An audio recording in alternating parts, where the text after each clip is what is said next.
खतरनाक शत्रु बताया गया है।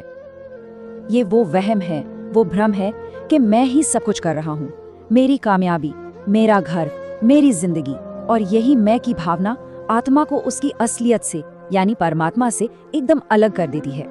मन की तुलना भी बड़ी दिलचस्प की गई है, एक मदमस्त हाथी से जो बिना किसी लगाम के, बिना किसी कंट्रोल के बस इधर उधर भागता रहता है।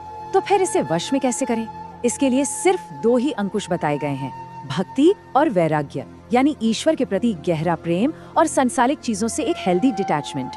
तो ठीक है, समस्या तो बहुत गहरी है, ये तो समझ आ गया।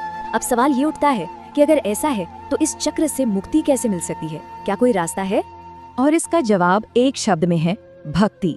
श्री गर्भ गीता में एकदम साफ कहा गया है कि शुद्ध भक्ति ही मुक्ति का एकमात्र रास्ता है, द पाथ टू लिबरेशन। यहाँ पर ना बाहरी दिखावे और अंदर की सच्चाई के बीच का फर्क बहुत खूबसूरती से बताया गया है।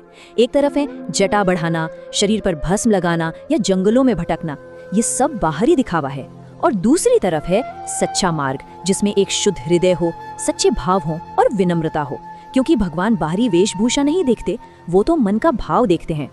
तो सबसे जरूरी बात जो समझने वाली है वो ये है कि सच्ची मुक्ति जगह बदलने से नहीं मिलती, बल्कि अपना भाव बदलने से मिलती है। ये जो आध्यात्मिक उन्नति है ना, ये असल में दिल की एक आंतरिक यात्रा है, एक इंटरनल जर्नी। इसी बात को ये कथन बहुत अच्छे से समझाता है, भक्ति ही वह असली दवा है जो इस भव सागर के यानी इस दुनिया के दुखों का नाश करती है। मतलब दुख की जो समस्या हमने शुरू में देखी थी, उसका अंतिम समाधान यही है।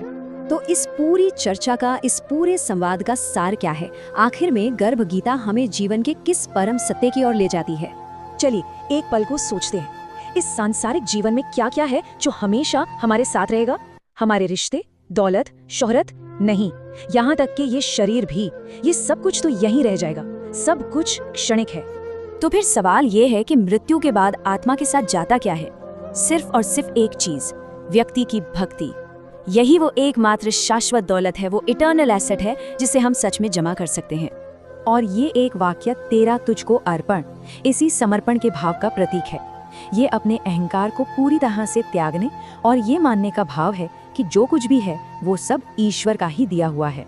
और आखिर में ये ग्रंथ हमें एक बहुत गहरे विचारोत्तेजक सवाल के साथ छोड़ जाता है कि अगर ये जीवन एक रंगमंच है और हम सब सिर्फ कठपुतलियां हैं, तो फिर इसकी डोर किसके हाथ में है?